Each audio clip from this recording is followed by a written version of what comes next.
Hello, everyone. My name is Sonja Shin. I am a journalist and a certified coach.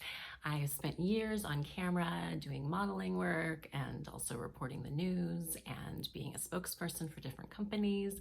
And lately, I have been coaching people on how to present well, whether you're speaking to a group publicly in person or on camera. And a lot of people with the pandemic and everything are doing so much work on camera with Zoom. So wanted to share some tips on 5 things that you can do to help you present well and powerfully. So one of those is just to ground yourself, to spend some time relaxing, show up early if you have some sort of online meeting. Give yourself a chance to really catch your breath, focus on your breath. During a Zoom meeting, if you're a presenter, sometimes we can get really up in our head and feel very nervous. So one of the things I find really helpful myself, is to focus on our feet. So instead of getting all neurotic and questioning ourselves, focusing on our feet helps ground us. And that's really, really helpful. And then even just take a minute to just focus on your breath. And maybe even do a short meditation before you go on camera or before your Zoom meeting or what have you, or in front of a big group. Another thing is to choose 3 to 5 what I call beingnesses. So what is the being that you would like to convey whenever you're on camera, whenever you're presenting to a group? Maybe it's a Facebook Live, it's a YouTube Live. It could be things like, I want to show up confident. I want to show up as a leader. I want to show up powerful. I want to show up as warm and relatable. And, it's really up to you to choose how you want to show up and just own that. And I advise people to just even keep a little sticky note and keep that right in front of you when you're on camera. If you're going to be on Zoom and so forth, you can just put it right next to wherever your camera is. And so say maybe there's some technical challenges. I remember one time giving a big talk in front of a couple hundred students, and there were all sorts of things that were going wrong with the cameras and the video. And there's, lots of connection issues with Zoom meetings and so forth. And if you can just look over at that little list, it's a really great way to help you get back into that state of oh, that's right, I am showing up and I am owning confidence, and I am showing up and owning warmth and relatability. I had a live shot once where I was reporting on the weather and what terrible weather it was, and I was wearing a hat, and the wind came and blew it off of my head into my face right as we went live. And I was kind of horrified at the time. And I remember my coach saying, no, that's really good. It makes you relatable. And it also does an amazing job of demonstrating just how bad the weather really is. So those things, just own it. It's not about being perfect. It's we can try so hard to have the perfect background, the perfect setup, everything perfect, the perfect lighting. And really, it's not about being perfect.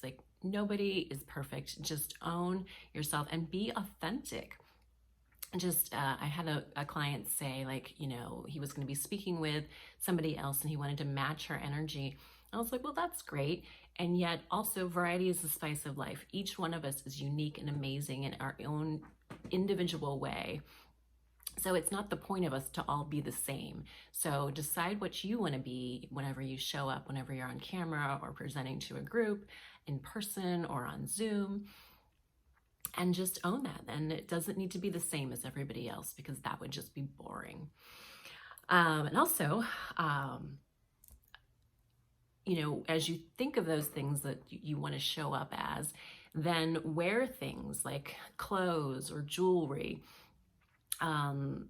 Style your hair, makeup, whatever it is that supports that beingness. If you don't like to wear makeup, then own that. If you, I love this bee pendant because it reminds me of what is this, the saying about float like a butterfly and sting like a bee. It's own that power and just be totally in your amazingness. And then also, I have one thing too is I have for years used reporter notebooks.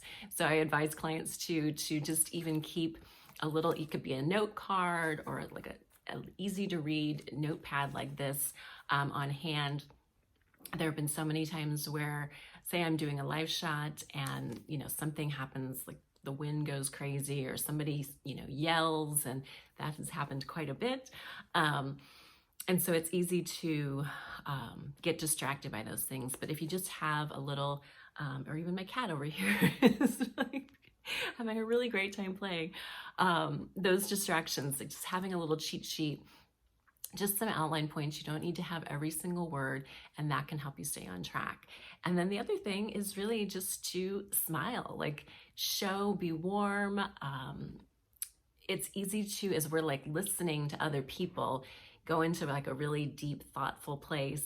And sometimes that can look unfriendly. It can be, so just, if you're just sitting there and maybe you're bored, you're waiting for the speaker or something like that, just smile, and it just conveys a warmth and a relatability and approachability.